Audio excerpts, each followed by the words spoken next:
Happy Monday. I'm not quite ready. But it's going to be what it's going to be. The show must go on. Let's do this. All right, so happy Monday. This is the 16th day of May. This is the 6th episode of season 4, if you can believe that, of the Be Your Own Hero show. HERO is an acronym. It means helping everyone reaps optimism. In other words, helping others helps you. It's a reciprocal action. Try it. You will definitely like it. I'm your host. I'm sekouwrites. I am an author and a speaker. I'm going to claim those two things of the many things that I do. I'm an author and a speaker, and I'm the creator of the Hero Ministry movement. And that's my effort to uplift and inspire people in general and the unhoused community in specific. That said, this show, this season, has become about becoming your own financial hero. Not just this season. The whole show has become about becoming your own financial hero. But this season has become about Q&A thus far. It might shift, but we'll see. That said, let me give this caveat early. I don't have a problem with saying I don't know. So if you ask me something and I don't know, I'm just going to say I don't know. And then I'll probably try to find the answer. So let her rip. Let's get some questions answered. I want to get some people moving in the right direction. That said, I am not a personal trainer nor am I a financial advisor, so take what I say with a grain of salt. In other words, do your own due diligence. So all that said, let's jump into it. Lots of things to talk about. And again, I'm not quite ready, so you're going to have to bear with me as I pull things together during the show. All right, so first things first.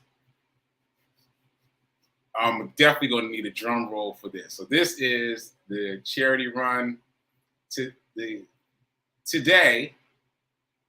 the Sekou Hero charity run hit a milestone. And what the milestone is the day. So what day are we on? Day 350. Day 350. I feel that in my spirit. There's some days I'm like, yeah, let's just keep going. But day 350, I feel that in my spirit. That's, so what, 15 days left to get to 365? That's incredible. That's incredible to me. I hope it's incredible to you because it's incredible to me. Anyway, some stats. I have run over 1,000 miles. I haven't added it up since I hit 1,000 because I felt that in my spirit too. I hit 1,000 miles. I was like, I'm good. I haven't added it up since then, but I'm over 1,000 miles.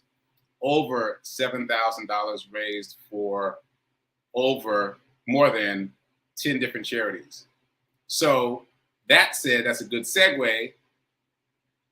Oh, another drum roll. Hit him with the drum roll.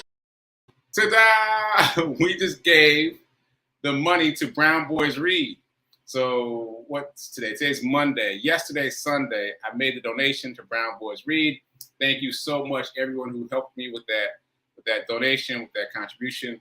We raised just over $1,000, and the amount that we raised over $1,000 actually canceled out all the fees. So I was able to give them exactly $1,000.41. So once again, Brown Boys Read is a program that I volunteered with last year.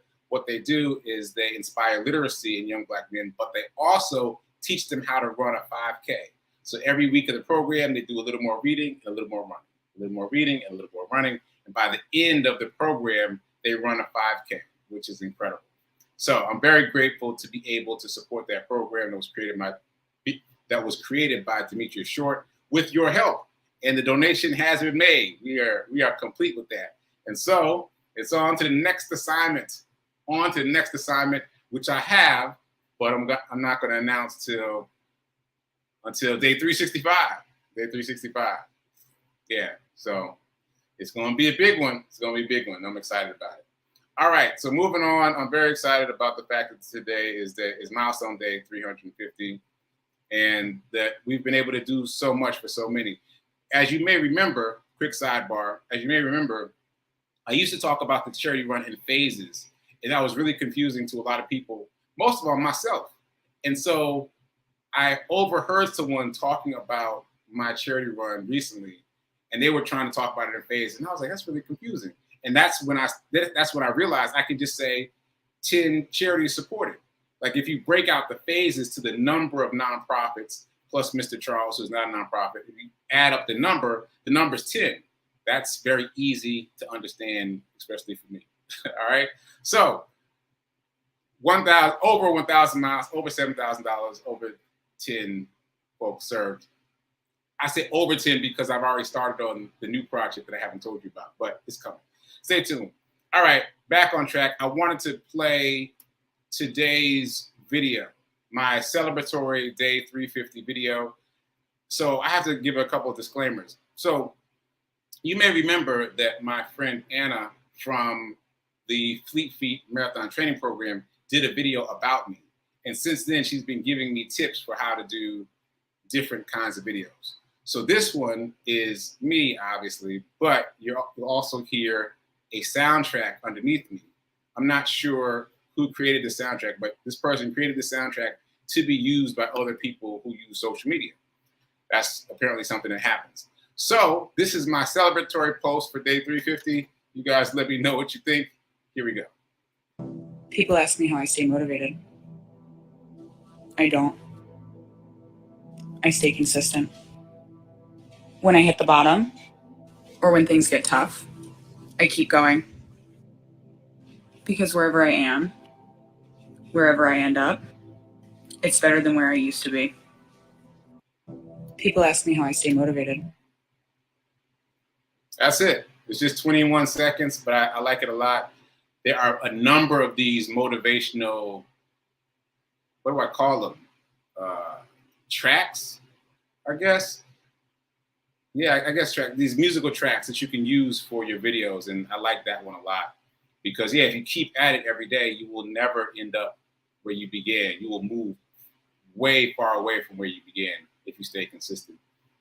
And as you see, I tried to change up what I was wearing for each different sentence. So that was kind of fun. Although I was hearing this motivational speaker I listened to recently who was saying, always be consistent with your brand. So theoretically, I should have had hero shirts on in all those different snippets. But next time, it was my first time doing something like this. Hope you liked it. It's posted on social media. So it's not a typical run report, but I did record and I will post a typical run report later in the day because it's day 350. I'm celebrating all day. All right. Let's see. Where are we going from here? I didn't really make notes, but we're going to figure it out. So let's do, I got another announcement and another video. Let's see if I can pull this together in real time. Usually I pull the videos together before I start the show. Okay, I think this is going to work. So to explain, Project Love Strong, one of the very first nonprofits that I made a donation to, works with the unhoused community here in Nashville, Tennessee. And in fact, they were the ones that taught me the word unhoused. I was using the word homeless before then. And they are doing their very first fundraising gala.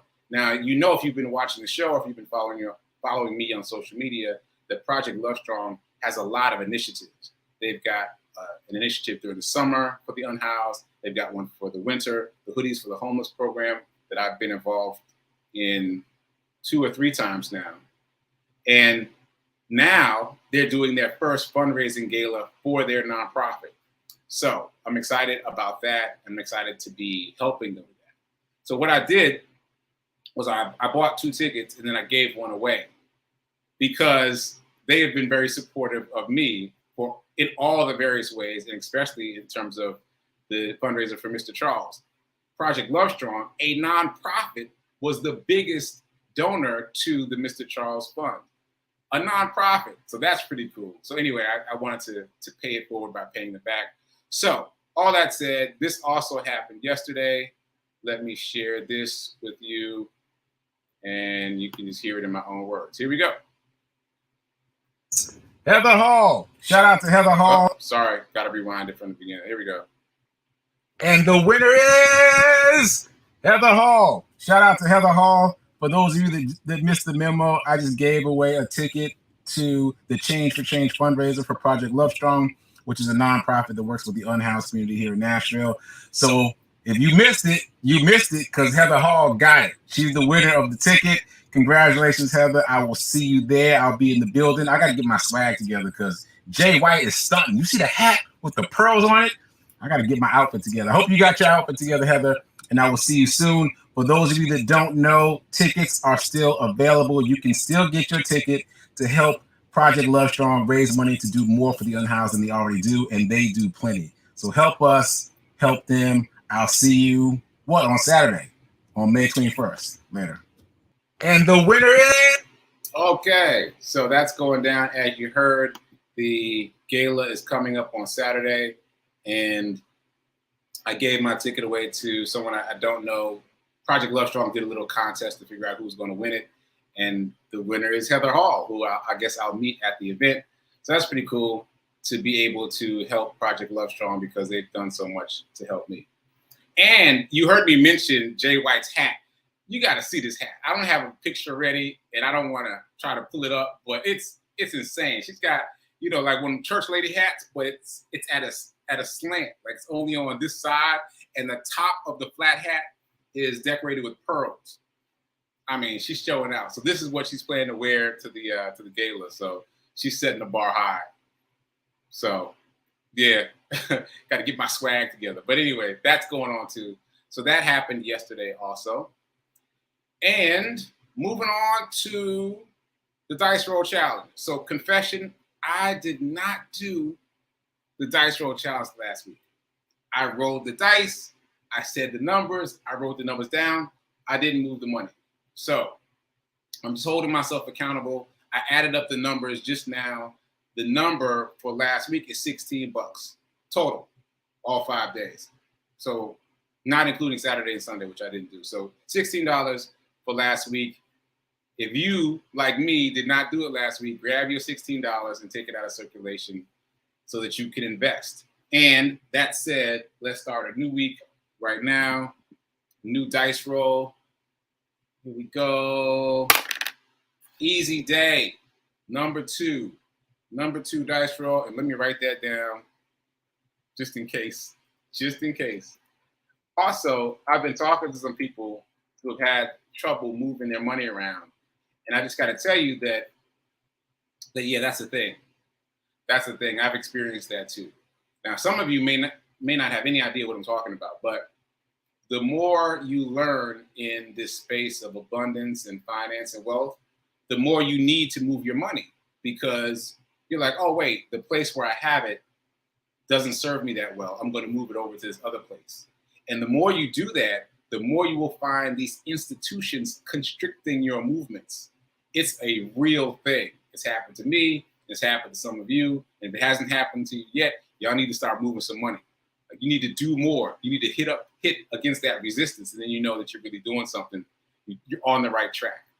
So, for example, like there's at least 2 ways that I'm aware of that I've been restricted and other people have been restricted. The number of transfers that they allow you, your bank will allow you between your checking accounts and your savings accounts. Because I've created multiple savings accounts now because it's just helpful for me to have different buckets for the money.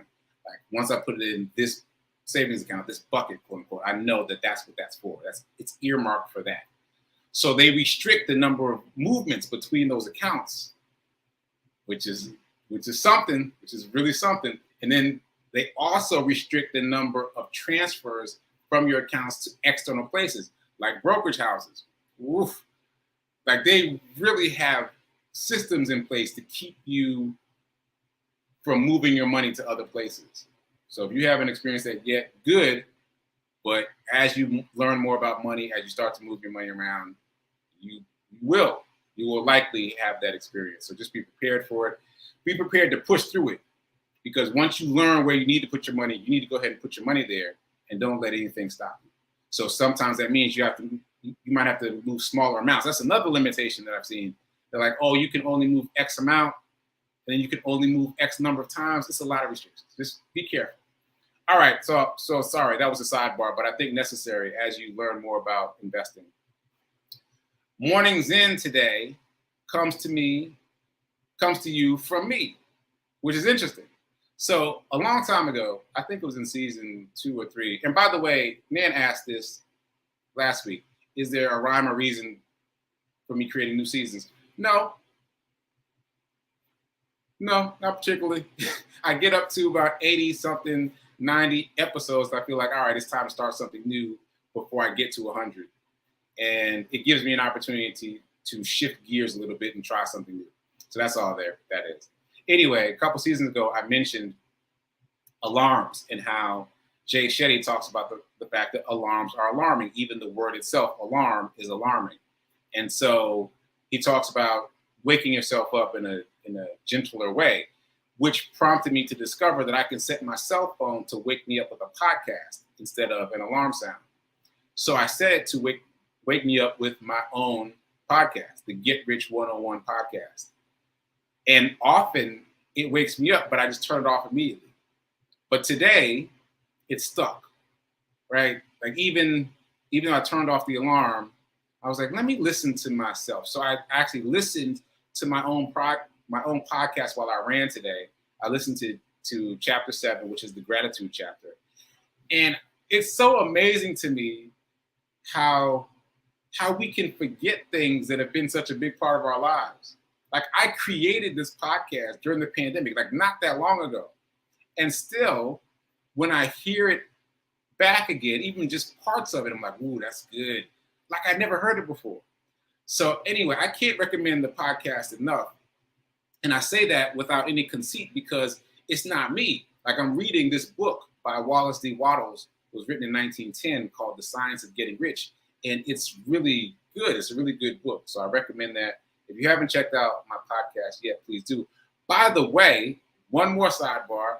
I was moving something around on the podcast this weekend and discovered that there are 41 countries listening to my podcast. That's awkward phrasing. So let's try it again. My podcast, the Get Rich 101 podcast, is being listened to in 41 countries. It was in the 30s last time I checked. It's just growing and growing and growing. Places that I'd never even thought about visiting. There's people there listening to my podcast. So to put that in perspective, my other podcast, the Sekou podcast, is being listened to in 2 places, United States and Canada. Right? So this other one is being listened to in 41 countries. That's incredible. So anyway, that to me speaks to the power of the book. So check out the podcast if you haven't already. It's a really good shift in terms of mindset around abundance. And so today I listened to my chapter about gratitude, or the chapter about gratitude, and it just reminded me of something that I'm going to remind you of. That gratitude keeps you in a space of receiving. Like, you have to be grateful for what you have right now, and that allows you to receive more. You don't get to receive more if you're not even giving thanks for what you got right here. There's an energy to it. The energy of being grateful and satisfied with what you have opens the way for more. It's one of those invisible laws. So just a reminder, also check out that podcast, Get Rich 101, now being streamed in 41 countries. What? All right, back on track. So what is back on track? Let's do the affirmation. Haven't done that in a while. Let's do the affirmation. I actually did this affirmation today while I was running. It just kind of popped into my head, and I did it a couple of times because the gratitude chapter that I was listening to inspired me to think of this affirmation. So I hope it pops up in your life too. Anyway, I am so happy and grateful to be a multi-millionaire in every area of my life. Let's do it one more time. I am so happy and grateful to be a multi-millionaire in every area of my life. Ashe and amen. And that reminder that I have, if you only spend, you'll stay poor. If you only save, you'll stay middle class. You must invest in order to achieve financial freedom. That's a better way to end that. In order to achieve financial freedom. So, there we go. Now let's chit chat about wealth and abundance a little bit. So as you know, if you've been watching this season of the show, I've been talking about this book by Dave Ramsey called Baby Step Millionaires. I became aware of Dave Ramsey through Anthony O'Neill, who was one of his mentees. And I read the sample of Baby Step Millionaires, which covers the first few steps of the baby steps of how to become a millionaire. And I've said that it appeals to me in terms of what I would have done when I had a full-time job. But in terms of artists and people who are free spirits, I think some of the information needs to be tweaked. That said, Dave Ramsey suggests as baby step number 1, setting aside $1,000 as an emergency fund.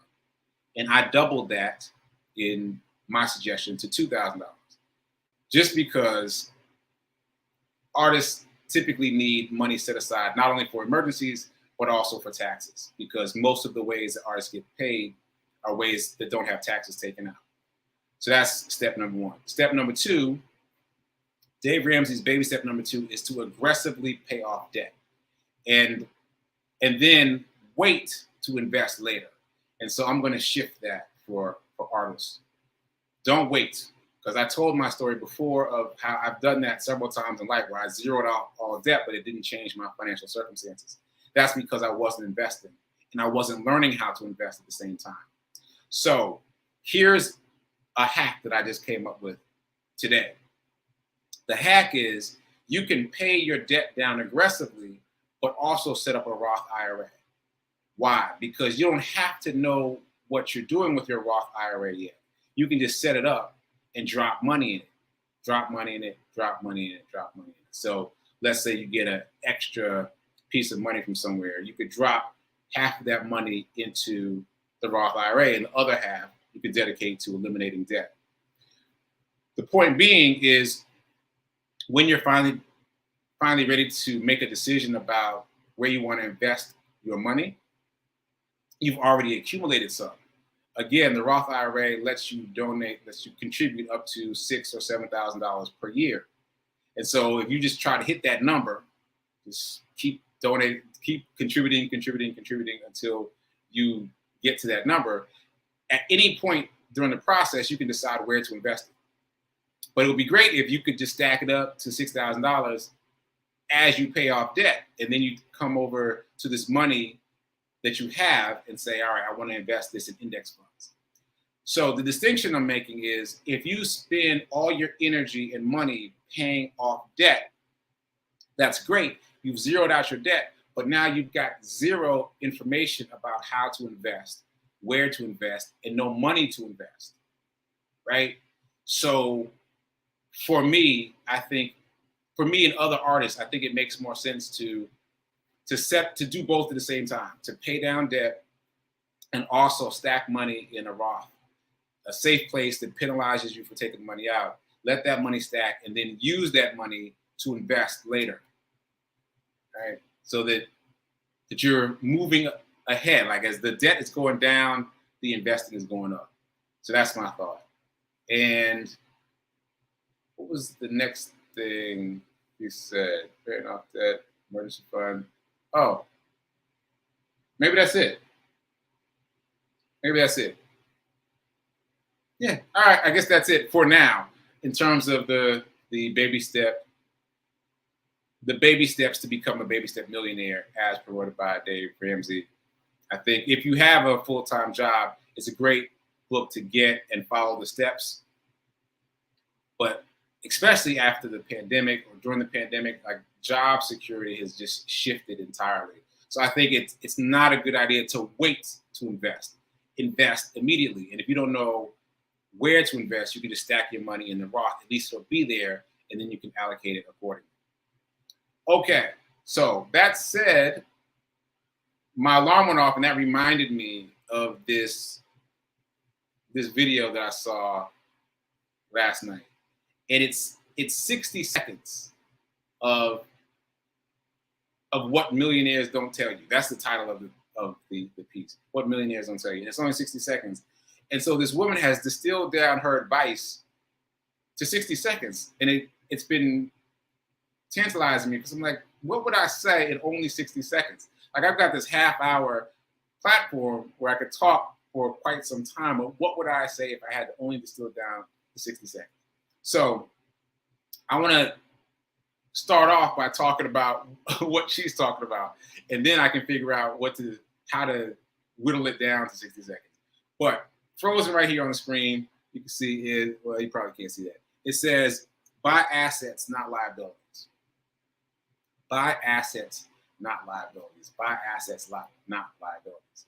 And that's one of those things you have to really drill in and drill in and drill in, because that's not habit. That's not what we're taught. We're taught to be consumers. We're socialized to be consumers. And so basically everything we consume is a liability. It depreciates in value. And so it takes a really big shift to think, no, let me buy assets first, liabilities later, which leads to delayed gratification, which takes us all the way back to the marshmallow test. Can you not eat the marshmallow now with the promise of getting 2 marshmallows later? So I'll tell you a quick story. A friend of mine was in town, and we got coffee, and he was telling me there was this hat that he really wanted. It was an expensive hat. He's a sharp dresser. He was talking about getting his hat. And then as we talked about it, he decided that he was not going to do that. He was going to put his money in the stock market and buy one of the FANG stocks. Again, FANG stocks are Facebook, Apple, Amazon, Netflix, Google. And we need to take a look at what's happening with Netflix. I'm not scared, mind you, but just to be aware of what's happening with Netflix as they pivot. They're a big enough company that I'm sure that they're going to figure out what to do. But there's a lot going on with Netflix right now.